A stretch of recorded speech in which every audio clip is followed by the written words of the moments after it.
Orúkọ mi ni Abigail Ìdòwú. Mo jẹ́ ìyá Richard Adékọ́lá Ìdòwú tí wọ́n mọ̀ sí Adé-orí Ọ̀kín. Ní kò gbọdọ̀ ṣe, ní kò gbọdọ̀ ṣe òṣèlú yìí. Mo ní kó ní ẹ̀mí ìṣoore, kó máa ṣoore fún gbogbo èèyàn. Ẹni tó bá ti jẹ́ pé ó wá bá, ó ràn lọ́wọ́, ó ràn mí lọ́wọ́. Ìran nídìí òṣèlú, ìran bẹ́ẹ̀. Ìran nídìí òṣèlú, mo lòdì sí òṣèlú. Mo lòdì sí.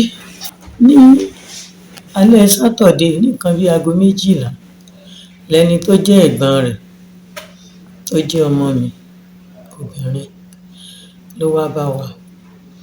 Ló ní wọ́n ti yìnbọn fún Kọ́lá o. Mo ní ìbọn kẹ̀. Ìbọn. Kí ló ṣe? Kí ló ṣe? Torí ní nǹkan téèyàn ṣe kí wọ́n tó yìnbọn fún. Ó ní wọ́n ní a lọ meet. Mo ní yé. Mo ní Olúwa, mà gbà mí o. Bá ń ṣe ń wá epo kiri nìyẹn. Orí Èkó làwa wà. Gbogbo ilé epo ti ti ilé epo. Àwọn àwọn epo ká. A wá títí nígbà tó di nǹkan bí aago 2 la tó gbéra kúrò l'Ékòó. A wá wá sí ìlú Ọ̀ṣun ní Òṣogbo. Wọ́n ló ti wà ní hospital, teaching hospital. Wọ́n ti ní wọ́n ti fẹ́ gbé lọ mọ́ṣúárì. Kí wọ́n má gbé lọ mọ́ṣúárì. Ẹsẹ̀ ni wọ́n ní a ti yìnbọn fún o. Kò sì yẹ kó kú bẹ́ẹ̀ yẹn. Tó bá jẹ́sẹ̀ ni wọ́n ti yìnbọn fún. Ṣùgbọ́n nígbà tá a fi débẹ̀, èmi ti bọ́ lẹ́nu. Torí pé ìbọn tí wọ́n yìn fún kì í ṣe ìbọn lásán. Ìbọn mọ́kẹ̀jẹ̀ ni. Wọ́n ṣe yìnbọn yẹn fún lẹ́sẹ̀kẹsẹ̀ tó ṣubú lulẹ̀ báyìí. Ẹnu pé ọ̀rọ̀ bíi 2 ló sọ. Ẹsẹ̀ ń wo àwọn tí wọ́n jọ ń rìn bí wọ́n ṣe ṣàlàyé fún wa. Wọ́n ní kò jù bẹ́ẹ̀ yẹn lọ. Wọ́n sì gbé lọ sí hospital. Àti bẹ́ẹ̀ náà láti rí wípé ẹ̀mí ti bọ́ lẹ́nu rẹ̀ ó. Mi rí o. Wọ́n dẹ̀ bá mi ṣàsọtẹ́lẹ̀ kankan. Mo dẹ̀ jẹ́ ẹni tó ń gbàdúrà. Kò sí program tí wọ́n pè tí mi ò kí ń lọ. Ilé yìí ó jẹ́ wonder fún mi. Mi ò tí ì rí irú eléyìí rí. Torí inú ìlú yẹn ni wọ́n bí èmi náà sí.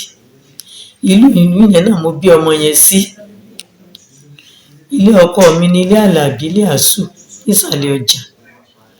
Nígbà tí bàbá ọkọ mi ralẹ̀, wọ́n lọ kọ́lé sí òkè odò ní Sàkàsàkà. Ibẹ̀ la wà. Kó tó di wípé ọmọ ẹ̀ náà, Christ Apostolic Church ní òkè odò Sàkàsàkà bẹ̀ ló ti ka primary.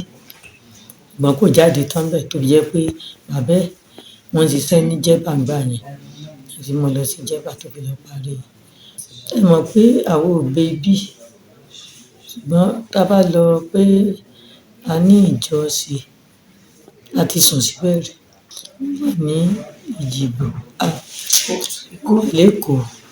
Bàbá ti ní stroke nsìn. Ó ti tó bí ọdún 8. Ọmọ ẹ̀ náà ló treat wọn. Ẹ̀ẹ̀mejì ni wọ́n lọ sí hospital lọ́sẹ̀. So, kí ọmọ Nàìjíríà gbà mí o.